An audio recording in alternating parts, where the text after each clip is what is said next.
The story begins with Perfidia Beverly Hills walking past an immigration detention center. The place is surrounded by fences, guards, and fear, but she moves with confidence. She heads toward the U.S.-Mexico border, where she meets the rest of her revolutionary group known as the French 75. Among them are her boyfriend, Ghetto, along with Deandra, Mae West, Laredo, and Jungle Pussy. The group is planning something dangerous, a break-in to free the people trapped inside the detention center. That night, their plan begins. While the others sneak toward the compound to release the detainees, Perfidia quietly approaches the tent of Captain Stephen J. Lockjaw, the man in charge of the facility. She forces him out of the tent in an embarrassing situation, leaving him humiliated. Meanwhile, her comrades succeed in freeing the people inside. As they complete their mission, they light fireworks across the sky in celebration.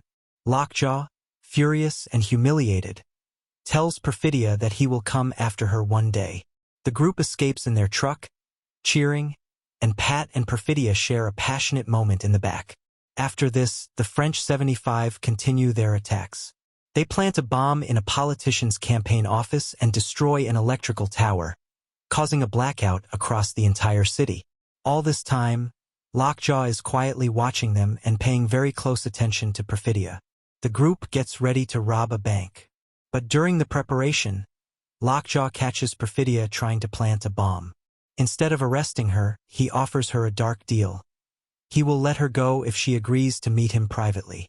That night, Perfidia goes to the hotel he arranged and sleeps with him, but she keeps control of the situation, not letting him overpower her emotionally or physically. Later, Perfidia finds out she is pregnant. Pat believes the baby is his, but her mother, Jenny, tells him she doubts he has the maturity or ability to take care of Perfidia and the child. When Perfidia gives birth to a baby girl named Charlene, she begins writing in her journal.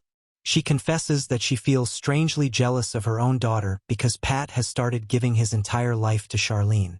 As time passes, Pat realizes that Perfidia has no interest in settling down and living a quiet life. She leaves Pat and Charlene behind and returns to the revolutionary cause, refusing to stay with them as a family. Lockjaw later reaches Pat and questions him about the child, making Pat realize that she is now in serious danger, and so is he. Perfidia joins another bank robbery with the French 75, but things go wrong.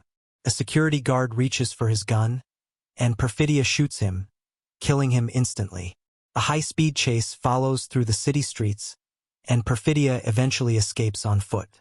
Lockjaw and his men catch her soon after. He offers her freedom only if she betrays the rest of her group. Knowing that Lockjaw will never stop hunting them, Pat decides he must protect Charlene. He takes her to a sanctuary city called Backton Cross, where they start a new life under new identities, Bob and Willa Ferguson. Meanwhile, Perfidia enters witness protection, and the other members of the French 75 begin to fall one by one. Mae, Laredo, and Jungle Pussy are murdered. When Lockjaw searches for Perfidia, he discovers she has already escaped to Mexico. 16 years pass. Bob has raised Willa into a strong teenager and had her trained in martial arts under a master named Sensei Sergio. But Bob himself has changed for the worse. Years of drugs and alcohol have damaged his mind. Willa ends up caring for him more than he cares for her. During this time, Lockjaw becomes involved with a secret white supremacist group known as the Christmas Adventurers. Their leader, Virgil Throckmorton, praises Lockjaw for his anti-immigration work. But he also asks him a dangerous question, whether he has ever had an interracial affair. Lockjaw lies, but fear creeps into his mind. If the group finds out the truth, they will kill him. To hide his secrets, Lockjaw hunts down Howard Somerville, also known as Billy Goat, the man who originally helped Bob and Willa disappear. An indigenous bounty hunter named Avanti captures Howard and forces him to give up Bob and Willa's address. Lockjaw's plan is simple: kill Bob and hide Willa forever to erase evidence of his affair. Two boys see Howard being dragged away and immediately send a signal to the surviving members of the French 75. Deandra receives it and rushes toward Willa's location to protect her. At Willa's school dance, Lockjaw's men appear and start questioning the students about her. Willa's friends bravely refuse to help them, even though they are terrified. Meanwhile, Bob is warned by an old associate about the danger, but his drug-damaged brain cannot remember the codes needed to contact his allies. He runs from home seconds before Lockjaw's men arrive. Bob escapes through old tunnels in the city and reaches a payphone to call for help. But when the voice on the other end asks for a code phrase, "What time is it?" Bob cannot remember the correct answer. The person refuses to trust him. Bob goes to Sensei Sergio's dojo for support. Once again, he tries to contact their allies, but the conversation goes nowhere. Finally, Sergio helps Bob reach an old revolutionary named Talleyrand, who confirms Bob's identity. The safe location, a rendezvous point, is revealed. Sergio hides undocumented immigrants in his building and begins evacuating them. Chaos fills the streets as the police swarm the area. Bob falls from a roof and gets tossed in an alley, but he manages to escape again. Meanwhile, Willa's classmates are interrogated harshly. Everyone refuses to reveal her phone number, except for one person. When the phone finally rings, Deandra catches the device and throws it out the car window, preventing Lockjaw from tracking Willa.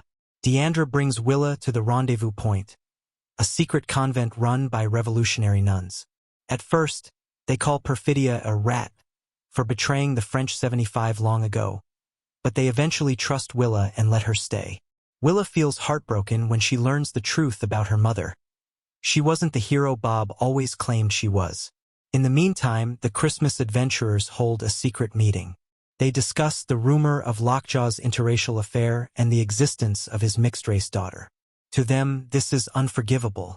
Virgil orders another member, Tim Smith, to kill both Lockjaw and Willa. Bob, arrested in a hospital, is helped by a kind nurse to escape again. He reunites with Sergio, and they head toward the convent. During the drive, police spot them drinking in the vehicle. Sergio speeds up and tells Bob to jump out for safety, but Bob freezes, panicking. Sergio ends up pushing him from the moving car before being arrested himself. Bob steals another car and continues toward Willa, but Lockjaw finds the convent first. His men storm the place, causing chaos. Lockjaw grabs Willa and forces her to take a DNA test. The result confirms his fear. She is his biological daughter. Willa is devastated and horrified. Lockjaw orders Avanti to kill her, but Avanti refuses to harm a child. He kills the other gunman and takes a fatal bullet in the process, sacrificing himself. Willa escapes in his car. On a dark road, Smith spots Lockjaw and shoots him in the face, believing him to be a traitor. Lockjaw crashes violently. Bob drives past the scene and sees the wreck, terrified at the possibility that Willa may be dead, but he keeps going. Willa, chased by Smith, drives to the top of a hill. She hides behind a rock. Smith, driving too fast, fails to stop in time and crashes. He walks toward her with a gun. She shoots him before he can kill her. Bob reaches her moments later, and the two finally reunite. Lockjaw survives but is horribly disfigured. He returns to the Christmas adventurers and lies, claiming Perfidia raped him in reverse. The group pretends to reward him with a private office, but instead, they gas him to death and burn his body. Bob and Willa return to their home. Bob gives her a letter Perfidia wrote, addressing her by her real name, Charlene.